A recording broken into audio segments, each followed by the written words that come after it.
Assalamualaikum warahmatullahi wabarakatuh. Perkenalkan, nama saya Winda Pasali. Saya mahasiswi jurusan Pendidikan Bahasa Arab, Fakultas Ilmu Tarbiyah dan Keguruan, YIN Sultan Amai Gorontalo. Pada kesempatan kali ini saya akan memaparkan hasil bacaan saya yang berjudul Etika, Moral, dan Tanggung Jawab Keilmuan. Identitas artikel saya yang pertama, etika, yang ditulis oleh Tasya Talita Nur Aurelia. Moral, yang ditulis oleh M. Prawiro, dan tanggung jawab keilmuan yang ditulis oleh Profesor Dr. A. Watloli Espak. Etika. Dalam pembahasan etika ada tiga, yakni pengertian etika, macam-macam dari etika, dan fungsi dari etika. Pengertian etika. Secara bahasa, kata etika lahir dari bahasa Yunani, etos, yang artinya tampak dari suatu kebiasaan, sedangkan pengertian etika secara umum adalah aturan, norma, kaidah, ataupun tata cara yang biasa digunakan sebagai pedoman atau asas suatu individu dalam melakukan perbuatan dan tingkah laku. Dengan begitu, etika adalah ilmu yang mempelajari baik dan buruknya serta kewajiban, hak, dan tanggung jawab, baik itu secara sosial maupun moral, pada setiap individu di dalam kehidupan bermasyarakatnya. Selanjutnya yakni macam-macam dari etika. Etika berdasarkan jenisnya ada terbagi menjadi dua, yakni etika normatif dan etika deskriptif. Etika normatif adalah jenis etika yang berusaha menentukan dan menetapkan berbagai perilaku, perbuatan, sikap ideal yang seharusnya dimiliki oleh tiap individu di dalam hidup ini. Sedangkan etika deskriptif adalah jenis etika yang berusaha memandang perilaku dan sikap individu serta apa yang individu itu kejar di dalam hidup ini atas perkara yang memiliki nilai. Selanjutnya, etika berdasarkan cakupannya. Etika berdasarkan cakupannya terbagi menjadi dua pula, yakni etika khusus dan etika umum. Etika khusus merupakan jenis etika yang menjadi suatu implementasi dari prinsip atau asas moral di dalam kehidupan individu secara khusus. Sedangkan etika umum ialah jenis etika yang berkaitan dengan situasi dan kondisi dasar mengenai perilaku dan tindakan individu secara etis. Selanjutnya, yakni etika berdasarkan lingkungannya. Terbagi pula menjadi dua, yang pertama etika individual dan etika sosial. Etika individual merupakan etika yang memiliki kaitannya dengan sikap dan kewajiban dari individu atas dirinya sendiri. Sedangkan etika sosial ialah etika yang memiliki kaitannya dengan sikap dan kewajiban serta perilaku suatu individu sebagai umat Islam, sebagai umat manusia. Etika berdasarkan sumbernya. Etika berdasarkan sumbernya pula terbagi menjadi dua, yakni etika teologis dan etika filosofis. Etika teologis adalah jenis etika yang berhubungan dengan agama juga kepercayaan suatu individu, tanpa adanya batasan pada suatu agama tertentu. Sedangkan etika filosofis adalah jenis etika yang lahir dari kegiatan berpikir atau berfilsafat yang dilakukan oleh individu dan termaksud dalam bagian dari filosofis. Filsafat sebagai suatu bidang ilmu yang salah satunya mempelajari manusia, yakni empiris dan non-empiris. Selanjutnya yakni fungsi dari etika. Yang pertama sebagai tempat untuk mendapatkan pandangan atau perspektif kritis yang berhadapan langsung dengan berbagai suatu moral yang membingungkan.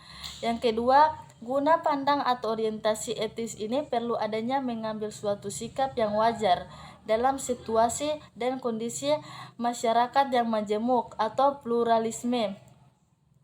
Yang ketiga, guna memperlihatkan suatu keterampilan berpikir jernih, yaitu suatu kebolehan untuk berargumentasi secara kritis dan rasional.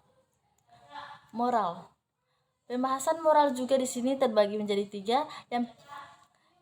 Ada tiga. yakni pengertian moral, tujuan dan fungsi dari moral, dan jenis dan wujud moral. Pengertian moral. Moral adalah suatu hukum perilaku yang diterapkan kepada setiap individu dalam bersosialisasi dengan sesamanya, sehingga terjalin rasa hormat dan menghormati antar sesama. Moral adalah produk yang dihasilkan oleh budaya dan agama yang mengatur secara berinteraksi antar sesama manusia. Dengan kata lain, istilah moral merujuk pada tindakan, perilaku seseorang yang memiliki nilai positif sesuai dengan norma yang ada di suatu masyarakat. Tujuan dan fungsi moral. Secara umum, tujuan dan fungsi moral adalah untuk mewujudkan harkat dan martabat kepribadian manusia melalui pengalaman nilai-nilai dan norma. Adapun beberapa tujuan dan fungsi moral yang pertama, untuk menjamin terwujudnya harkat dan martabat pribadi seseorang kemanusiaan. Yang kedua, untuk menjaga keharmonisan hubungan sosial antar manusia, karena moral menjadi landasan rasa percaya terhadap sesama. Selanjutnya, jenis dan wujud moral. 1. Moral ketuhanan adalah semua hal yang berhubungan dengan keagamaan atau religius berdasarkan ajaran agama tertentu dan pengaruhnya terhadap diri seseorang. Contohnya, menghargai sesama manusia, menghargai agama lain, dan hidup rukun dengan berbeda agama. Yang kedua, moral ideologi dan filsafat adalah semua hal yang berhubungan dengan semangat kebangsaan, loyalitas dengan cita-cita bangsa dan negara. Contoh, menolak ideologi asing yang ingin mengubah dasar negara Indonesia. Yang ketiga, moral etika dan kesusilaan adalah semua hal yang berkaitan dengan etika dan kesusilaan yang dijunjung oleh suatu masyarakat, bangsa, dan negara secara budaya dan tradisi. Contohnya, mengucapkan salam kepada orang lain ketika bertemu atau berpapasan. 4. Moral disiplin dan hukum adalah segala hal yang berhubungan dengan kode etika profesional dan hukum yang berlaku di masyarakat dan negara. Contohnya, selalu menggunakan perlengkapan yang diharuskan dan mematuhi rambu-rambu lalu lintas ketika berkendara di jalan raya. Yang terakhir yakni tanggung jawab keilmuan. Tanggung jawab keilmuan ada 3 juga.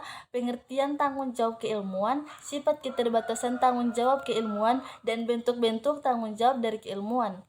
Pengertian tanggung jawab keilmuan. Tanggung jawab keilmuan adalah suatu hal yang secara tidak langsung mengenai tanggung jawab manusia.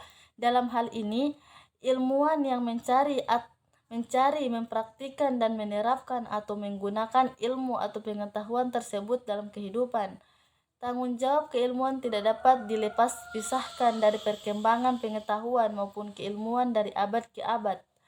Ilmu sebagai bagian dari kebijaksanaan manusia, dengan segala usaha sadar yang dilakukan untuk memanusiakan diri dan lingkungannya, tidak dapat dipisahkan dari aspek tanggung jawab yang dimaksud. Sifat keterbatasan tanggung jawab keilmuan. Tanggung jawab keilmuan memiliki sifat keterbatasan dalam arti bahwa tanggung jawab itu sendiri tidak diasalkan atau diada-adakan sendiri oleh ilmu dan ilmuwan sebagai manusia, tetapi merupakan pemberian kodrat. Sebagai manusia tidak dapat menciptakan dirinya sendiri, tetapi menerimanya sebagai pemberian kodrat. Maka demikian pula halnya ia tidak dapat menciptakan tanggung jawab. Manusia hanya menerima dirinya dan tanggung jawabnya, serta menjalaninya dengan sebuah panggilan kodrati. Bentuk-bentuk tanggung jawab keilmuan. Yang pertama, tanggung jawab sosial. Ilmu bukan saja bersifat sosial, tetapi membutuhkan tanggung jawab sosial, karena melalui suasana sosial itu, ilmu dapat bertumbuh subur secara efektif dan bertambah luas. Aneka kasus sosial dalam masyarakat membutuhkan penanganan dan penyelesaian secara keilmuan. Ilmuwan dengan kemampuan pengetahuannya yang cukup dapat memberi argumentasi, kajian kritis, dan membangun opini masyarakat mengenai permasalahan kehidupan yang dihadapi. Kedua, tanggung jawab keteladanan. Ilmu dan ilmuwan bukan saja mengandaikan kebenaran keilmuan terbatas, sebuah jalan pemikiran dengan pesona logika dan ketajaman analisisnya, namun juga bertanggung jawab menunjukkan atau mempraktikkan kebenaran keilmuannya di dalam kehidupan sosialnya yang luas dan mendalam. Ilmu bukan hanya menyajikan sebuah kebenaran informasi, namun memberikan keteladanan hidup yang ditunjukkan oleh ilmunya. Ilmuwan harus berdiri di depan kebenaran-kebenaran keilmuannya selaku prototipe kebenaran yang sesungguhnya.